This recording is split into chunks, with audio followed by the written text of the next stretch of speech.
Hi guys, welcome to Pakistani family reaction में। उम्मीद करता हूँ आप सब खैरियत से होंगे, जाओगे, खुश होंगे, आबाद होंगे। चैनल पर न्यू है तो चैनल को सब्सक्राइब करने, इंस्टाग्राम पर फॉलो नहीं किया तो फॉलो कर सकते हैं, वहाँ पर बात करनी कर सकते हैं, इन्फॉर्मेशन देनी है तो दे सकते हैं। मेरा नाम वजाहत है। मेरा नाम है। तो यार पीएम मोदी ने रिजेक्ट कर डाला है demand to land in Nepal airport. मतलब कि कोई डिमांड आ रही थी, उससे पीएम मोदी ने डायरेक्ट रिजेक्ट किया कि भाई मेरा प्लेन यहाँ पर नेपाल के एयरपोर्ट पे लैंड नहीं होगा, नहीं उतरेगा। बिल्कुल, तो वॉच करते हैं ये क्या सीन ऐसा हुआ है और पीएम मोदी ने क्यों मना किया। बिल्कुल, कोई ऐसी बात होगी, कोई खतरनाक बात होगी तभी मना किया, ऐसे कोई नहीं वो मना करते।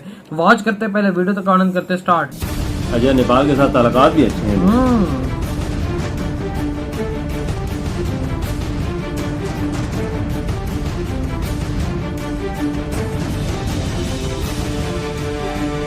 नमस्कार, सलाम, प्रणाम और दोपहर के इंडी प्लस न्यूज देखे ही सभी दर्शकों को प्यार भरी सत श्री अकाल। दोस्तों, नेपाल के सबसे बड़े न्यूज़पेपर द काठमांडू पोस्ट ने आर्टिकल लिख के पुष्टि कर दी है कि भारत के प्रधानमंत्री ने नेपाल के दूसरे सबसे बड़े इंटरनेशनल एयरपोर्ट पर लैंड करने से ही मना कर दिया है। और 16 मई का भारत के प्रधानमंत्री का ये दौरा इसलिए बहुत खास था क्योंकि भारत के प्रधानमंत्री को इस एयरपोर्ट पर लैंड करवाना था नेपालियों ने, लेकिन नेपाल की मांग को खारिज करते हुए भारत के प्रधानमंत्री ने इस एयरपोर्ट पर लैंड करने से मना कर दिया है।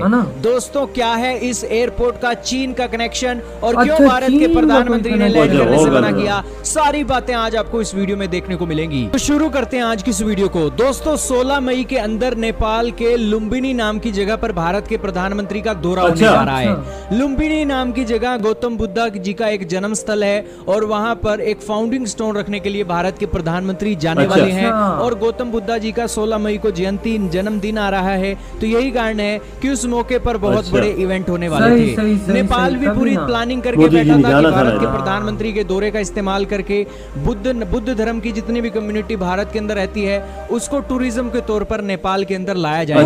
भारत के प्रधानमंत्री अब भारत से नेपाल जाएंगे तो पैदल चलकर तो जाएंगे नहीं, एयरप्लेन से जाएंगे या फिर हेलीकॉप्टर से जाएंगे। यही कारण है कि नेपाल मौके पर चौका लगाना चाहता था।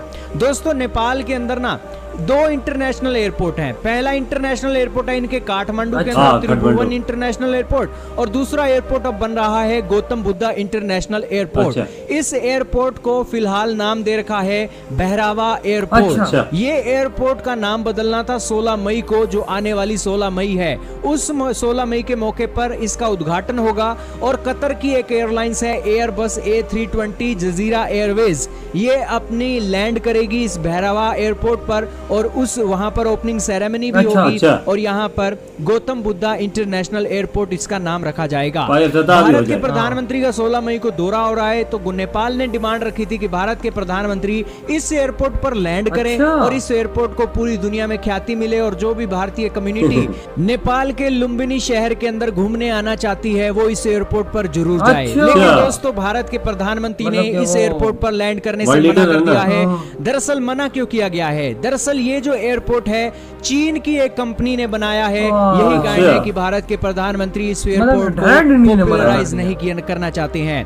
दोस्तों, इस एयरपोर्ट को 10 साल लग गए बनाने में और 40 बिलियन रुपए खर्च कर दिए इस एयरपोर्ट को बनाने में। इस एयरपोर्ट को बनाया है चीन की company Chinese north west civil aviation नाम की एक कंपनी ने, और इस एयरपोर्ट को बनाने के ऊपर 40 बिलियन रुपए का जो खर्च आया है वो बहुत मोटी रकम है। यही कारण है कि भारत के प्रधानमंत्री का दौरा करवाना चाहते हैं लेकिन पैसा देना चाहते हैं चीन की कंपनियों को।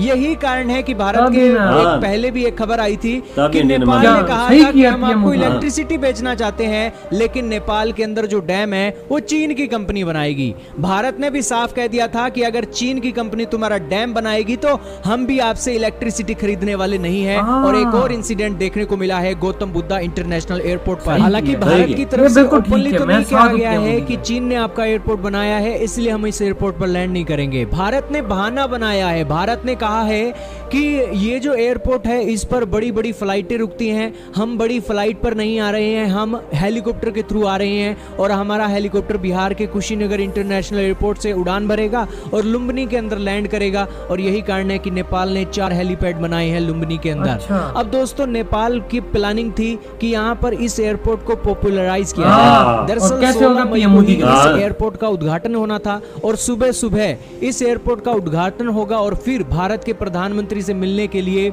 जो नेपाल के पीएम है इसी एयरपोर्ट से अपना सफर तय करेंगे। अब दोस्तों नेपाल के अंदर सवाल उठ रहे हैं कि नेपाल की सरकार फिर से फेल हो गई है चीन और भारत के कारण, और एक चीन को ठेका दिया है, इस कारण से इंडिया को ठेका देते ना होने वाला है। 40 मिलियन को देते हो आप, लोग इस एयरपोर्ट पर अब सफर नहीं करने वाले हैं क्योंकि भारत के प्रधानमंत्री ने ही इस एयरपोर्ट का इस्तेमाल करने से मना कर दिया। यही कारण है कि नेपाल अब रो रहा है चीन को इसका ठेका देकर के 40 बिलियन रुपए भी लगा दिए, लेकिन भारत के प्रधानमंत्री इस एयरपोर्ट पर लैंड नहीं कर रहे हैं। यही कारण है कि नेपाल को सोचना चाहिए कि तुम पैसे तो जरूर चीन को दे रहे हो, जरूर सस्ता भी चीन बना रहा है, लेकिन नहीं यार इससे सस्ता इंडिया बनाता है। तुम्हारे टूरिस्ट नेपाल से, चीन से नहीं आने वाले हैं, भारत से आने वाले हैं। खैर एक बड़ी सीख है। आपका क्या कहना है, भारत के प्रधानमंत्री ने सही किया या गलत, या फिर इधर ये वीडियो खत्म। अब आते अपने रिव्यू की तरफ। तो यार मतलब कि पीएम मोदी ने डायरेक्ट मना किया कि भाई हम वहां पर लैंड नहीं कर सकते क्योंकि जाहिर सी बात है तुम्हारा ये एयरपोर्ट चाइनीज ने बनाया है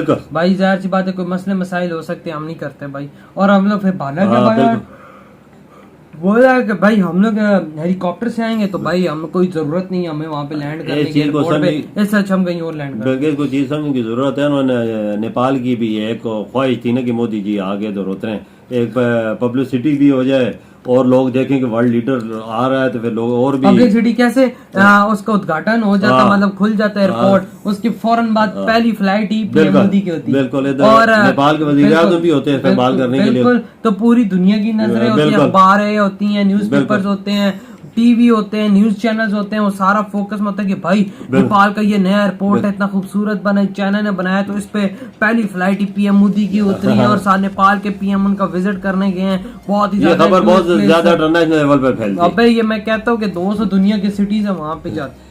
असल मसला है नेपाल ने चाइना को ठेका दिया, 40 मिलियन लगे खर्चा। अगर इंडिया को दे देते क्या पता 25-30 में बना देते या 35 में बना देते।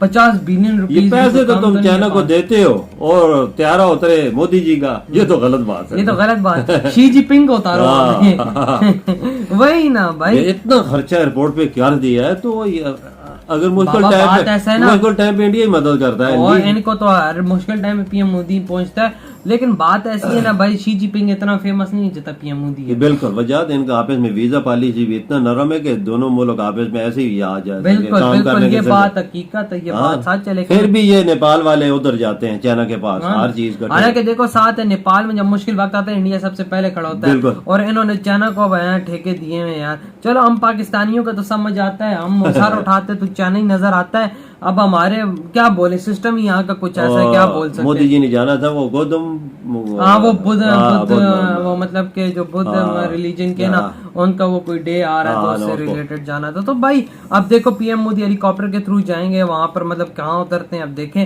तो आप लोग बताएं आपकी क्या थॉट है। वीडियो खत्म करते हैं, हम लोग बहुत ज्यादा ख्याल रखना। तो